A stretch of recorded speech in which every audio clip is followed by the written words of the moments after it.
imena, ali svejedno, stvarnost bi bila ista da smo ju oslikali na primjerima drugih gradova i naselja Hrvata Herceg Bosne. Pali su znani i neznani vitezovi našeg roda. U crno su uvijene naše majke, sestre i supruge. Ostala su ucviljena i uplašena djeca. Na put progona svakog dana kreću mnogi nevoljnici. Hrvati jednako kao i muslimani. U zemlju otvorena srca i spasenja u Republiku Hrvatsku, koja se, što povijest ne pamti, cijela pretvorila u humanitarnu ustanovu, u karitativnu zajednicu i sama osakačena i ratom izmučena protiv istog napadača i made i još nalazi snage da nahrani gotovo 1 milijun usta, zbrine i liječi tisuće ranjenih i oboljelih. Zar itko među nama ima da ga ne ispunjava ponos na matičnu zemlju Hrvatsku, na široko srce naroda iz kojega smo? Mi Hrvati Herceg Bosne znademo iskonsku istinu, da je ljudska sloboda skupa i preskupa, jer smo na krvi žrtve i branitelja, jer samo na krvi žrtve i branitelja cvjetovi slobode mogu da cvjetaju. To znajući i na vrijeme uvidjevši da naš četnički nož neće mimoići, najodaniji i najpozvaniji sinovi Hrvata u Bosni i Hercegovini krenuše u pripreme da se brani i obrani nacionalno dostojanstvo i sveti hrvatski prostor. Osmišljena i utemeljena politička ideja, zacrtan cilj borbe, pokrenut sav raspoloživi potencijal da se kupi oružje obrane i spasa, da se priskrbi čitava sila sredstava i opreme bez kojih nema obrane i uspješnih branitelja. Koliko god smo mi činili napore da pomognemo sebi, još je više stizala pomoć iz Republike Hrvatske i napose od naših ljudi iseljenih i raseljenih diljem svijeta. Sami ne bismo mogli imati i učiniti ono što imamo i ono što činimo. Ujedinjeni u ideji i borbi za svoju opstojnost, Hrvati čitavog svijeta zadivili su taj isti svijet i pokazali koliko i kako vole ognjišta pradjedova. No, da bi sve to što činimo imalo smisla i usmjerenja, bilo je nužno uspostaviti duhovni, politički, prostorni i obrambeni savez svih Hrvata na prostoru Bosne i Hercegovine. Što je Hrvatska zajednica Herceg Bosna uspjela realizirati i koja će nas sigurno izvesti u slobodu i demokraciju, u kojima će hrvatski stijeg i samostojnost kao i osobenost biti stalno i podrazumijevano, a ne više nikada stidljivo, iskano i povremeno. Hrvatsko vijeće odbrane, unatoč svim ograničavajućim okolnostima, izraslo je u snažnu i dobro organiziranu vojsku hrvatskog naroda na cijelom prostoru Republike Bosne i Hercegovine. I ono je adresa na koju se moraju zaslati pisma i poruke zahvale, jer Hrvatsko vijeće obrane je ona snaga koja je spasila hrvatski, a velikim dijelom i muslimanski narod u Bosni i Hercegovini po još većih pokolja i programa. Hrvatsko vijeće odbrane je uspio obraniti i osloboditi više od 1/3 teritorija Republike Bosne i Hercegovine. I bez Hrvatskog vijeća obrane ne bismo više mogli govoriti o stvarnom postojanju Bosne i Hercegovine kao države. Na cjelovitom i prohodnom teritoriju Bosne i Hercegovine, koji kontroliraju postrojbe Hrvatskog vijeća odbrane, život se odvija manje više normalno, koliko je to u uvjetima rata moguće. Uspostavljena je privremena civilna vlast i ureduju organi vlasti. Cestom spasa od Tomislavgrada ili Posušja prema Srednjoj Bosni spašene su 100.000 života, svi koji su izbjegli pred pokoljem, hranom, odjećom, opremom, lijekovima napajana je ovom cestom gotovo cijela Bosna i Hercegovina. Naši branitelji stameno drže preko 420 km aktivne bojeve linije prema neprijatelju. Naše postrojbe drže u zaštiti i male hrvatske ili hrvatsko-muslimanske klave unutrašnjosti i ne dopuštajući četnički masakar, progon i paljenje. Unatoč svemu što je učinjeno i što se i dalje čini, svjedoci smo nekorektne i sve žešće kampanje medija Bosne i sve žešće kampanje medija Bosne i Hercegovine kojima je primarni cilj obezvrijediti i diskreditirati sve što je HVO, odnosno Hrvatska zajednica Herceg Bosna i hrvatski narod u cjelini učinili za svoju obranu. Obranu drugih, ali i časti najmlađe države na svijetu. Mi se nemamo čega sramiti, a oni koji se naspram nas tako odnose imaju ozbiljni razloga da se kao ljudi upitaju što je sa njima. Istina je uvijek samo jedna. Tumača i tumačenja ima različitih, nerijetko i zlobnih. Odlikovanja koja predsjedništvo Republike Bosne i Hercegovine dijeli svima, samo ne braniteljima HVO-a, više govore o njima nego o nama.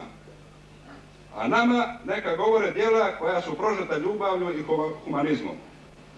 Uostalom, mi se ne borimo za kolajne, naša borba traži slobodu, slobodu koja neće biti samo naša. Mi mislimo ozbiljno i ozbiljno se pripremamo da ostvarimo hrvatskom narodu ovih prostora slobodu i budućnost.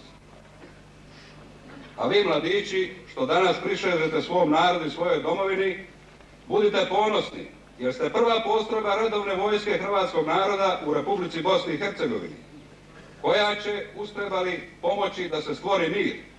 Ali svi mi poželimo danas ovdje da vaša zadaća bude čuvanje mira.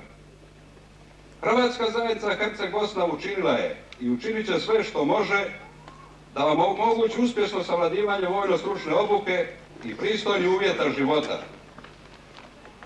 Nadajte se zajedno s nama kraju rata i uspostavi mira, ali budite spremni da pod hrvatskim stijegom sudjelujete u borbi do pune pobjede.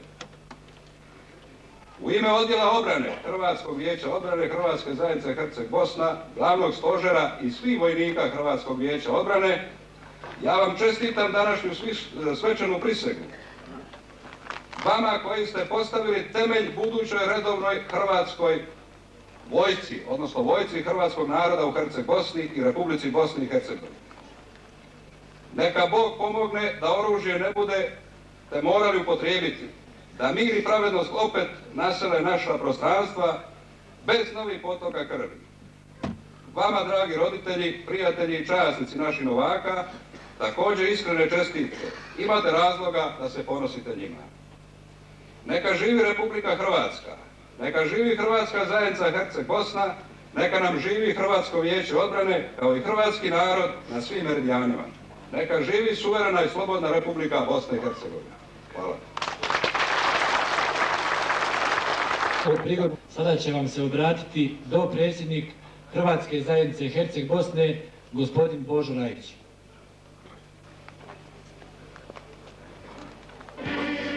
Mladi hrvatski vojnici, novaci, svečari današnjeg velikog povijesnog trenutka, čestitanja upravo prihvaćamo prisegu hrvatskom narodu i svojoj domovini u ime odsutnog predsjednika Hrvatske zajednice Herceg Bosna, gospodina Mate Bobana i predsjedništva Hrvatske zajednice Herceg Bosna. Gotovo da je sve ono što bi se trebalo i moglo reći rečeno u prethodnom istupanju zapovjednika glavnog stožera Hrvatskog vijeća obrane Hrvatske zajednice Herceg Bosna, a mene pogled na vas ovdje asocira na nešto što nam se stoljećima i osobito zadnjih decenija pripisivalo. Kao tvrdili su, Hrvati ne vole uniformu, ne vole odoru, vojsku i policiju. Ovaj čin danas ovdje i naša borba do sada pokazuje da se radi o jednoj iskrivljenoj svijesti o nama i o našoj ljubavi prema obrani, prema domovini. Istina je, mi nismo voljeli svaku odoru i svako znamenje, pogotovo ne one koje su bile usmjerene protiv vitalnih interesa hrvatskog čovjeka, njegovih prava i njegovog biološkog prava na opstojnost i razvoj.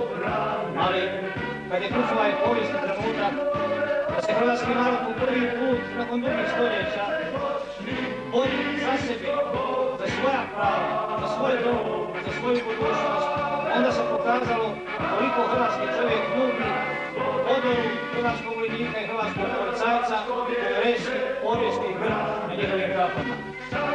Stoga, uz ono što je već rečeno, još jedan put svima vama od srca čestitam sa željom da oružje miruje i da uistinu budete čuvari mira, a da mir dođe na ove naše prostore i da se konačno okrenemo životu, onome koji je u tradiciji, koji je u genu hrvatskog čovjeka, miru, stvaranju i dobrobiti.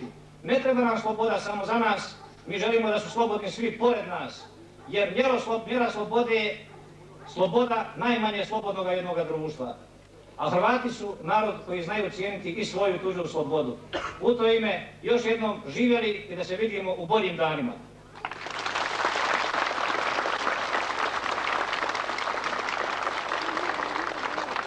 Hvala gospodinu dopredsjedniku. Pošto prvu generaciju ovog nastavnog centra čine novaci, a sada vojnici općine Ljubuški, prigodom ove svečanosti obratit će vam se predsjednik Hrvatskog vijeća obrane općine Ljubuški, gospodin Milan Šimić.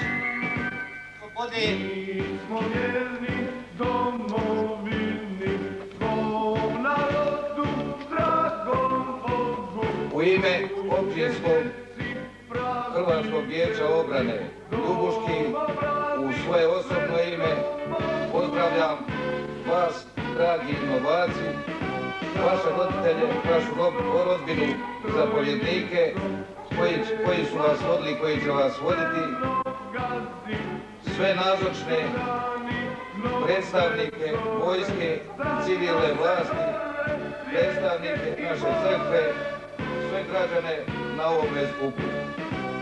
Dragi novaci, vama posebno, vašim zapovjednicima i vašim roditeljima čestitam ovaj povijesni trenutak, vašu svečanu prisegu.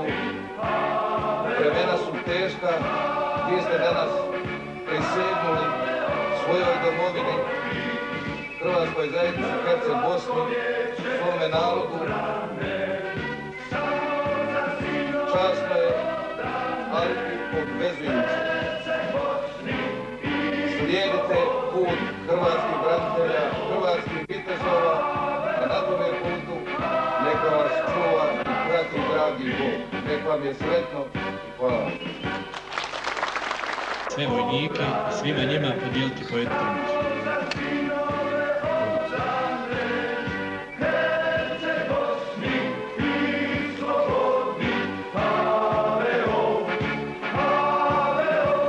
Dragi vojnici, dragi roditelji, štovana gospodo, čast mi je pozdraviti na povijesni skup. Kao što znamo, nalazimo se u ratu. U ratu postoji mnogo opasnosti. I svaki čovjek, kako i svaki vojnik, traži zaštitu. Hrvatski vojnik od početka ovog rata uzeo je Boga za zaštitu, uzeo je za zaštitni znak i funkciju. Stoga sam i ja ovdje donio da podijelim svakome od vas jednu funkciju, blagoslovit ćemo funkcije i vas. Da vas, dragi Bog i važna Djevica Marija, čuva i prati. Ove konce što vam daje, nosite ih sa sigurnošću da će vas uvijek u svakoj opasnosti Bog čuvati. Svjesni ste odgovornosti koju na sebe preuzimate. Stoga u budućnosti nastojte svaki slobodni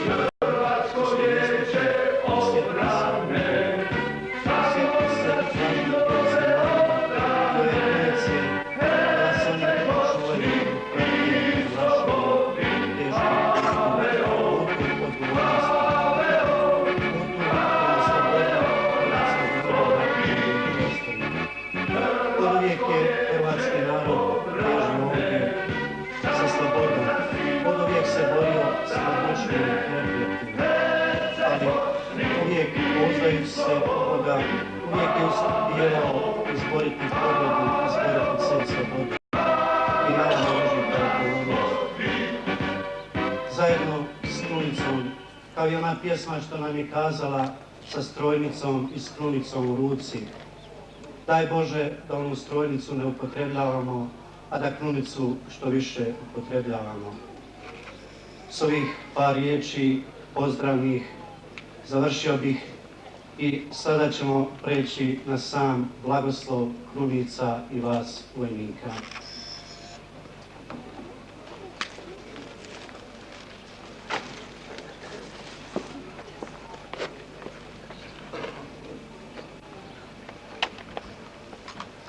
U ime Otca i Sina i Duha Svetoga, Gospodin s vama. Svemogući i milosrdni Bože, zbog izvanredne ljubavi kojom si nas ljubio, htio si da tvoj sin primi tijelo i bude rođen od Djevice Marije, te podnese smrti križ i uskrsne od mrtvih. Udostoj se blagosloviti sve koji se budu služili ovim krunicama na čast roditeljice tvoga sina. Udostoj se blagosloviti i ove vojnike i ove krunice i njihove roditelje, da ih opet jednoga dana sretno dočekaju. Dok usnama i srce mole, daj da ustrajnoj pobožnosti napreduju, te nakon sadašnjega života zavrijede, da ih blažena Djevica Marija prikaže tebi po Kristu Gospodinu našemu. I blagoslov Boga Svemogućega, Oca i Sina i Duha Svetoga, sašao na vas i na ove krunice, i neka vas Gospodin prati.